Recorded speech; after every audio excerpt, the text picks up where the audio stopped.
ಬಿಸಿ ಮಾಡಿದ್ದೇನೋ ನೋಡಾಯಿತು, ಚಕ್ಲಿನ ಮುರಿದು ಕ್ರಿಸ್ಪಿಯಾಗಿ ಬಂದಿರೋದು ತೋರಿಸಾಯಿತು. ಇನ್ನು ತಿಂದು ಯಾಕೆ ತೋರಿಸ್ಬಾರ್ದು, ಅದನ್ನು ಎಷ್ಟು ಕ್ರಿಸ್ಪಿಯಾಗಿ ಬಂದಿದೆ ಅಂತ ತೋರಿಸ್ತೀನಿ ನೋಡಿ.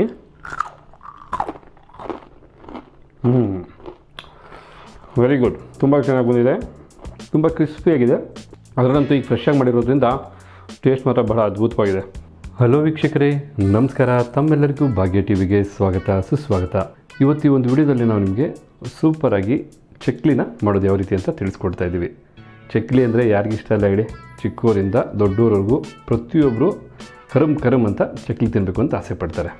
ಹಾಗಿದ್ರೆ ಇವತ್ತು ಕರಮ್ ಅಂತಕ್ಕಂಥ ಸೂಪರ್ ಆದಂಥ ಚಕ್ಲಿನ ಈ ವಿಡಿಯೋದಲ್ಲಿ ಮಾಡಿ ತೋರಿಸ್ತಾ ಇದ್ದೀವಿ. ಈ ವಿಡಿಯೋ ಶುರು ಮಾಡೋದಕ್ಕೂ ಮೊದಲು ನೀವಿನ್ನೂ ನಮ್ಮ ಚಾನಲ್ನ ಸಬ್ಸ್ಕ್ರೈಬ್ ಮಾಡಿಲ್ಲ ಅಂದರೆ ಸಬ್ಸ್ಕ್ರೈಬ್ ಮಾಡ್ಕೊಳ್ಳಿ. ಹಾಗೆ ಪಕ್ಕದಲ್ಲೇ ಬರ್ತಕ್ಕಂಥ ಬೆಲ್ ಐಕನ್ನ ಪ್ರೆಸ್ ಮಾಡ್ಕೊಳ್ಳಿ. ಇದ್ರ ಮೂಲಕ ನಾವು ಮಾಡ್ತಕ್ಕಂಥ ಪ್ರತಿಯೊಂದು ವಿಡಿಯೋದ ನೋಟಿಫಿಕೇಷನ್ನು ನೀವೇ ಮೊದಲು ಪಡಿಬೋದು. ಈಗ ಚಟ್ನಿ ಮಾಡೋದಕ್ಕೆ ಬೇಕಾದಂಥ ಪದಾರ್ಥಗಳನ್ನ ನೋಟ್ ಮಾಡ್ಕೊಳ್ಳೋಣ. ಮೊದಲಿಗೆ ನಾವಿಲ್ಲಿ 1 ಬೌಲಷ್ಟು ಅಕ್ಕಿ ಹಿಟ್ಟನ್ನು ತೊಗೊಂಡಿದ್ದೀವಿ. ಹಾಗೆ ಅರ್ಧ ಬೌಲಷ್ಟು ಮೈದಾ ಹಿಟ್ಟನ್ನು ತೊಗೊಂಡಿದ್ದೀವಿ. 1 ಟೀ ಸ್ಪೂನಷ್ಟು ಜೀರಿಗೆ, 1 ಟೇಬಲ್ ಸ್ಪೂನಷ್ಟು ಬಿಳಿ ಎಳ್ಳು, 1 ಟೇಬಲ್ ಸ್ಪೂನಷ್ಟು ಅಚ್ಚ ಪುಡಿ, 1 ಟೀ ಸ್ಪೂನಷ್ಟು ಡಾಲ್ಡಾ, ಡೀಪ್ ಫ್ರೈ ಮಾಡ್ಕೊಳ್ಳೋದಕ್ಕೆ ಎಣ್ಣೆ, ರುಚಿಗೆ ತಕ್ಕಷ್ಟು ಉಪ್ಪು. ಇದಿಷ್ಟು ಚಟ್ನಿ ಮಾಡೋದಕ್ಕೆ ಬೇಕಾದಂಥ ಪದಾರ್ಥಗಳು. ಹಾಗೆ ಬನ್ನಿ ವೀಕ್ಷಕರೇ, ಈ ಪದಾರ್ಥಗಳನ್ನೆಲ್ಲ ಉಪಯೋಗಿಸಿ ಯಾವ ರೀತಿ ಚಟ್ನಿ ಮಾಡೋದಂತೀಗ ನೋಡ್ಕೊಳ್ಳೋಣ. ಈಗ ನಾವು ತೊಗೊಂಡಂಥ ಎಲ್ಲ ಪದಾರ್ಥಗಳನ್ನೂ ಒಂದು ಬೌಲ್ಗೆ ಹಾಕಿ ಮಿಕ್ಸ್ ಮಾಡ್ಕೋಬೇಕಾಗತ್ತೆ. ಈಗ ಅಕ್ಕಿ ಹಿಟ್ಟನ್ನು ಗಾಜಿನ ಬೌಲ್ಗೆ ಸೇರಿಸ್ತಾ ಇದ್ದೀವಿ. ಹಾಗೆ ನಾವು ತೊಗೊಂಡಂಥ ಅರ್ಧ ಕಪ್ನಷ್ಟು ಮೈದಾನೂ ಸಹ ಇದಕ್ಕೆ ಹಾಕ್ಕೊಳ್ತಾ ಇದ್ದೀವಿ. ಜೊತೆಗೆ ಜೀರಿಗೆ, ಅಚ್ಚ ಪುಡಿ, ಹಾಗೆ ಬಿಳಿ ಎಳ್ಳು, ಜೊತೆಗೆ ರುಚಿಗೆ ತಕ್ಕಷ್ಟು ಬೇಕಾದಂಥ ಉಪ್ಪನ್ನು ಸಹ ಹಾಕ್ಕೊಳ್ತಾ ಇದ್ದೀವಿ. ಉಪ್ಪನ್ನು ಹಾಕಿದ ನಂತರ ಇದಕ್ಕೆ ವನಸ್ಪತಿನ ಹಾಕ್ಕೋಬೇಕಾಗತ್ತೆ. ವನಸ್ಪತಿನ ನಾವು ಅಥವಾ ಡಾಲ್ಡಾನ ಕಾಯಿಸಿ ಹಾಕೋಣ. ಅದಕ್ಕೂ ಮೊದಲು ನಾವು ಇದನ್ನೆಲ್ಲ ಚೆನ್ನಾಗಿ ಮಿಕ್ಸ್ ಮಾಡ್ಕೊಳ್ಳೋಣ.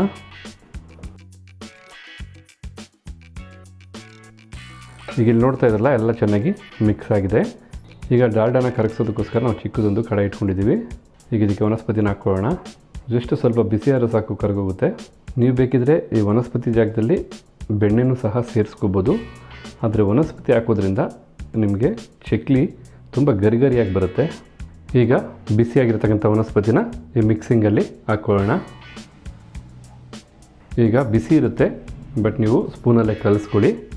ಇದನ್ನೆಲ್ಲ ಚೆನ್ನಾಗಿ ಮಿಕ್ಸ್ ಮಾಡ್ಕೋಬೇಕು. ಈಗ ತಣ್ಣಗಾಗಿದೆ, ಬೇಕಿದ್ರೆ ಕೈಯಲ್ಲೇ ಮಿಕ್ಸ್ ಮಾಡ್ಕೋಬೋದು. ಸ್ವಲ್ಪ ಎಲ್ಲನೂ ಚೆನ್ನಾಗಿ ಬೆರೆಸ್ಕೊಳ್ಳಿ, ಆಗಲೇ ನಿಮಗೆ ಚಕ್ಲಿ ಗರಿಗರಿಯಾಗಿ ಬರ್ತಕ್ಕಂಥದ್ದು. ಈಗ ಇಲ್ಲಿ ಚೆನ್ನಾಗಿ ಕಲಿಸ್ಕೊಂಡಂಥ ಹಿಟ್ಟಿಗೆ ನೀರು ಹಾಕಿ ಕಲಿಸ್ಕೋಬೇಕಾಗುತ್ತೆ. ಈ ರೀತಿ ಸ್ವಲ್ಪನೇ ನೀರು ಹಾಕಿ ಕಲಿಸ್ಕೊಳ್ಳಿ. ಯಾಕೆಂದರೆ ಒಟ್ಟಿಗೆ ನೀರು ಹಾಕಿದ್ರೆ ನಿಮಗೆ ಏನೊಂದು ಕನ್ಸಿಸ್ಟೆನ್ಸಿ ಬರಬೇಕು ಅನ್ನೋದು ಗೊತ್ತಾಗಲ್ಲ.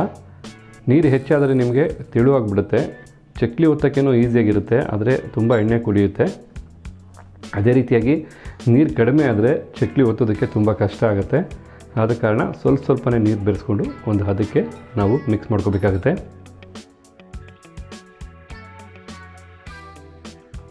ನೋಡ್ತಾ ಇದ್ರಲ್ಲ, ಈ ರೀತಿ ಚೆನ್ನಾಗಿ ಕೈಯಲ್ಲಿ ಕಲಿಸ್ಕೊಳ್ಳಿ ನೀವು, ಯಾಕೆಂದರೆ ಹಿಟ್ಟಿನ ಜೊತೆ ಚೆನ್ನಾಗಿ ನೀರು ಬೆರಿಬೇಕು.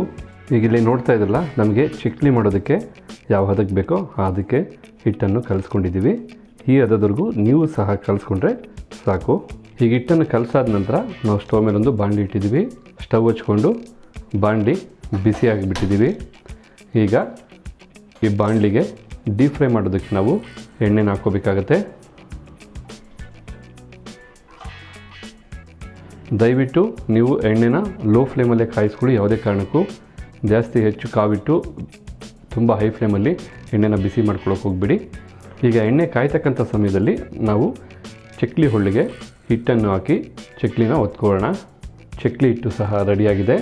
ಹಾಗೆ ಚಕ್ಲಿ ಹಿಟ್ಟನ್ನು ತುಂಬಿಸಿ ನಾವು ಚಕ್ಲಿ ಒತ್ಕೊಳ್ಳೋಕ್ಕೋಸ್ಕರ ನಾವಿಲ್ಲಿ ಹೈಡ್ರಾಲಿಕ್ ಚಕ್ಲಿ ಹೊಳ್ಳನ್ನು ತೊಗೊಂಡಿದ್ದೀವಿ. ಬೇಕಿದ್ರೆ ನೀವು ಯಾವ ರೀತಿ ಚಕ್ಲಿ ಹೊಳ್ಳು ಬೇಕಾದ್ರೂ ತೊಗೋಬೋದು. ಅದೇ ರೀತಿಯಾಗಿ ನಾವು ಡೀಪ್ ಫ್ರೈ ಮಾಡೋದಕ್ಕೆ ಎಣ್ಣೆನೇನು ತೊಗೊಂಡ್ವಿ ಅದೇ ಕವರ್ನ ಕಟ್ ಮಾಡಿ ಈ ಕವರ್ ಮೇಲೆ ನಾವು ಚಕ್ಲಿನ ಹೊತ್ಕೊಳ್ತೀವಿ. ಇದ್ರ ಮೇಲೆ ಚಕ್ಲಿನ ಹೊತ್ಕೊಳ್ಳೋದ್ರಿಂದ ನಮಗೆ ತಗೊಳ್ಳೋದಕ್ಕೆ ಬಹಳ ಅನುಕೂಲ ಆಗುತ್ತೆ. ಈಗ ನಾವು ಚಕ್ಲಿ ಒಳಗೆ ಹಾಕೋದಕ್ಕೆ ಎಷ್ಟು ಬೇಕೋ ಅಷ್ಟು ಹಿಟ್ಟನ್ನು ತೊಗೊಂಡು ಚಕ್ಲಿ ಒಳ್ಳಲ್ಲಿ ಹಾಕ್ಕೊಳ್ಳೋಣ.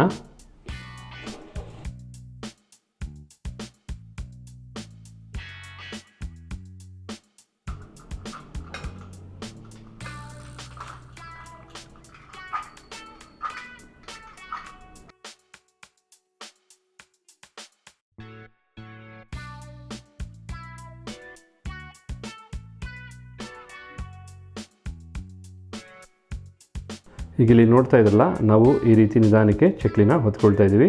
ಬಹಳ ತಾಳ್ಮೆಯಿಂದ ಹೊತ್ಕೋಬೇಕಾಗುತ್ತೆ ಚಕ್ಲಿ. ಆವಾಗಲೇ ನಿಮಗೆ ಚಕ್ಲಿ ತುಂಬ ಚೆನ್ನಾಗಿ ಶೇಪ್ ಬರ್ತಕ್ಕಂಥದ್ದು. ಚಕ್ಲಿ ಹೊತ್ಬೇಕಾದ್ರೆ ಮಧ್ಯೆ ಆದಷ್ಟು ಗ್ಯಾಪನ್ನ ಅವಾಯ್ಡ್ ಮಾಡ್ಕೊಳ್ಳಿ, ಆವಾಗ ತುಂಬ ಚೆನ್ನಾಗಿರುತ್ತೆ ಚಕ್ಲಿ. ನೋಡಿ, ಹಿಟ್ಟನ್ನು ಸರಿಯಾಗಿ ನಾವು ಕರೆಕ್ಟ್ ಹದಕ್ಕೆ ಕಲಸಿರೋದ್ರಿಂದನೇ ನಿಮಗೆ ಚಕ್ಲಿ ಮಧ್ಯೆ ಕಟ್ಟಾಗಲ್ಲ. ಇದೇನಾದ್ರು ತುಂಬ ನೀರು ಥರ ಆಗಿದರೆ ನಿಮಗೆ ಮಧ್ಯೆ ಈ ಥರ ಒತ್ತಬೇಕಾದ್ರೆ ಕಟ್ಟಾಗ್ಬಿಡೋದು. ಈಗ ನಾವು ಕೊನೆಗೆ ಈ ರೀತಿ ಕಟ್ ಮಾಡಿ ಈ ರೀತಿ ಸ್ವಲ್ಪ ಪ್ರೆಸ್ ಮಾಡ್ಕೋಬೇಕಾಗುತ್ತೆ ಎಡ್ಜಲ್ಲಿ. ಒಳಗಡೆನೂ ಸಹ ಎಡ್ಜಲ್ಲಿ ಸ್ವಲ್ಪ ಪ್ರೆಸ್ ಮಾಡ್ಕೊಳ್ಳಿ. ಈಗ ಇಲ್ಲಿ ನೋಡ್ತಾ ಇದ್ರಲ್ಲ ವೀಕ್ಷಕರೇ, ಚಕ್ಲಿನ ಎಷ್ಟು ಚೆನ್ನಾಗಿ ಒತ್ಕೊಂಡಿದ್ದೀವಿ ಅಂತ. ಈಗ ಇದನ್ನೆಲ್ಲ ನಾವು ಎಣ್ಣೆಲಿ ಹಾಕಿ ಡೀಪ್ ಫ್ರೈ ಮಾಡ್ಕೋಬೇಕಾಗುತ್ತೆ. ಎಣ್ಣೆನೂ ಸಹ ಕಾದಿದೆ. ಈ ರೀತಿ ನಿಧಾನಕ್ಕೆ ಚಕ್ಲಿನ ತೊಗೊಂಡು ಈಗ ಒಂದೊಂದೇ ಚಕ್ಲಿನ ಹಾಕ್ತಾ ಬರೋಣ. ಇದರಲ್ಲಿ ಎಣ್ಣೆಗೆ ಹಾಕ್ಬೇಕಾದ್ರೆ ಭಾಳ ಸೂಕ್ಷ್ಮವಾಗಿ ಹಾಕಿ, ಯಾಕೆಂದರೆ ಎಣ್ಣೆ ಕೈ ಮೇಲೆ ಎಗರಂಥ ಪ್ರಮೇಯ ಇರುತ್ತೆ.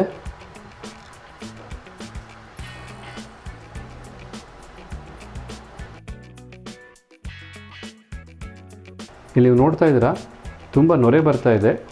ನೀವು ನೊರೆ ಕಮ್ಮಿ ಆದ ನಂತರ ಮತ್ತೊಂದು ಕಡೆ ತಿರ್ಸ್ಕೋಬೇಕಾಗತ್ತೆ. ಎರಡೂ ಕಡೆಯೂ ಸಹ ನಾವು ಚೆನ್ನಾಗಿ ಬೇಯಿಸ್ಕೋಬೇಕಾಗತ್ತೆ. ಈಗ ಒಂದು ಕಡೆ ಬೆಂದಂಥ ಚಕ್ಲಿನ ಮತ್ತೆ ನಾವು ಇನ್ನೊಂದು ಕಡೆ ತಿರ್ಸ್ಕೊಳ್ತಾ ಇದ್ವಿ. ಬಹಳ ಸುಲಭ ಈ ರೀತಿ ಚಕ್ಲಿ ಮಾಡ್ಕೊಳ್ಳೋದು. ಬಹಳ ಬೇಗ ಬಹಳ ಫಾಸ್ಟಾಗಿ ಮಾಡ್ಕೋಬೋದು. ಅಷ್ಟೇ ಅಲ್ಲ, ಈ ಚಕ್ಲಿಗಳು ನಿಮಗೆ ಬಹಳ ಕ್ರಿಸ್ಪಿಯಾಗಿ ಬಹಳ ಟೇಸ್ಟಿಯಾಗಿರುತ್ತೆ. ನಾವು ಲೋ ಫ್ಲೇಮಲ್ಲೇ ಚಕ್ಲಿನ ಬೇಯಿಸ್ಕೊಳ್ತಾ ಇರೋದ್ರಿಂದ ಸ್ವಲ್ಪ ಹೆಚ್ಚು ಸಮಯ ತೊಗೋಬೋದು ಬೇಯೋದಕ್ಕೆ. ಬಟ್ ಯಾವೊಂದು ಕಾರಣಕ್ಕೆ ನಾನು ಪದೇ ಲೋ ಫ್ಲೇಮಲ್ಲೇ ಬೇಯಿಸ್ಕೊಳ್ತೀನಿ ಅಂತ ಹೇಳ್ತಾ ಇದ್ದರೆ, ನಾವು ಹೈ ಫ್ಲೇಮಲ್ಲಿಟ್ಟು ಬೇಯಿಸ್ಕೊಂಡ್ರೆ ಚಕ್ಲಿ ಮೇಲೆ ಬೆಂದುಬಿಡುತ್ತೆ, ಕಲರ್ ಬಂದುಬಿಡುತ್ತೆ. ಆದರೆ ಒಳಗಡೆ ಹಸಿ ಹಾಗೇ ಇರುತ್ತೆ. ಆದ್ದರಿಂದ ಲೋ ಫ್ಲೇಮಲ್ಲೇ ಬೇಯಿಸ್ಕೊಳ್ಳೋದ್ರಿಂದ ಚಕ್ಲಿಯ ಒಳಭಾಗ ಮತ್ತು ಹೊರಭಾಗ ಎರಡೂ ಚೆನ್ನಾಗಿ ಬೇಯುತ್ತೆ.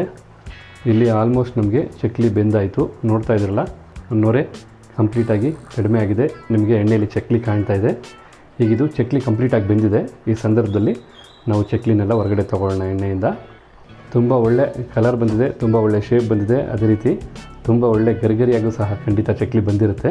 ನೋಡ್ತಾ ಇದ್ದರೆ ವೀಕ್ಷಕರೇ, ಚಕ್ಲಿ ಎಷ್ಟು ಚೆನ್ನಾಗಿ ಬೆಂದಿದೆ, ಹಾಗೆ ಎಷ್ಟು ಚೆನ್ನಾಗಿ ಬಂದಿದೆ ಅಂತ. ಇನ್ನು ಮಿಕ್ಕದಂಥ ಹಿಟ್ಟನ್ನು ಸಹ ಇದೇ ರೀತಿ ಚಕ್ಲಿ ಆಕಾರ ಕೊಟ್ಕೊಂಡು ನಾವು ಚಕ್ಲಿನ ಮಾಡ್ಕೊಳ್ಳೋಣ. ಹಾಗಾದರೆ ನಾವು ಮಾಡಿದಂಥ ಈ ಚಕ್ಲಿ ರೆಸಿಪಿ ನಿಮ್ಗೆ ಇಷ್ಟ ಆಗಿದೆ ಅಲ್ವಾ?